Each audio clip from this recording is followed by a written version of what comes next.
Good afternoon, ECCT. Starting this week again with a devotion from the Sermon on the Mount in the Gospel of Matthew.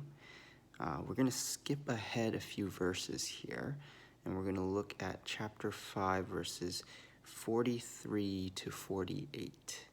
So this is Matthew chapter 5, verses 43 to 48. You have heard that it was said, "You shall love your neighbor and hate your enemy." But I say to you, love your enemies and pray for those who persecute you, so that you may be sons of your Father who is in heaven. For he makes his sun rise on the evil and on the good, and sends rain on the just and on the unjust. For if you love those who love you, what reward do you have? Do not even the tax collectors do the same? And if you greet only your brothers, what more are you doing than others? Do not even the Gentiles do the same? You therefore must be perfect, as your heavenly Father is perfect. And so here, once again, Jesus is kind of quoting from the Old Testament, specifically from the law books of the Jewish people. And obviously, all of these quotes he's taking from the Old Testament would have been very familiar to his audience. And he's doing this for a reason.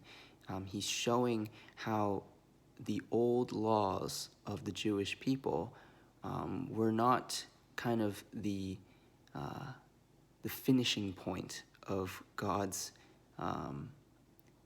mission to shape his people.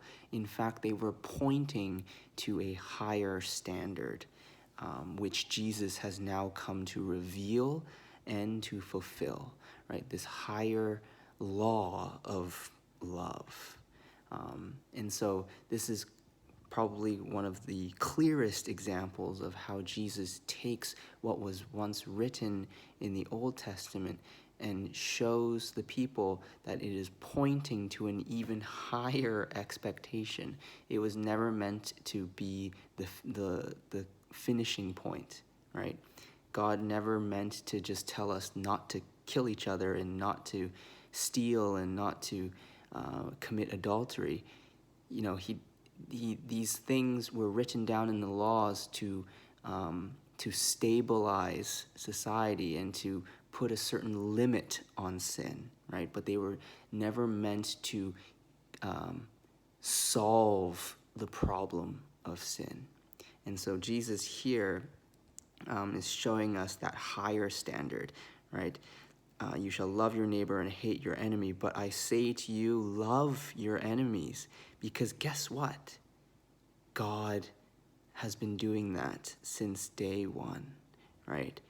People who trust in him, people who follow him, he loves them, and he reveals himself to him and to them, and he shows them his plans sometimes, and they are often used by him for his kingdom and for his plans. But at the same time, people who do not believe in God, right? All those foreign nations in the time of Israel, and even today, all those people who do not believe in God, who reject God, guess what? The same sun shines on them. Rain pours down on the whole earth, not just the people who serve God. And so God is patient, God is compassionate, and God is merciful to all, right? The mercy of God leading to salvation is exclusive to faith in Jesus, but before Jesus returns, right, God's mercy is shown in a general sense to the whole world in the way that he continues to sustain creation, right? And so that last verse is very important for us. You therefore must be perfect as your heavenly Father is perfect. And so our standard is the same standard as God's. Love our enemies.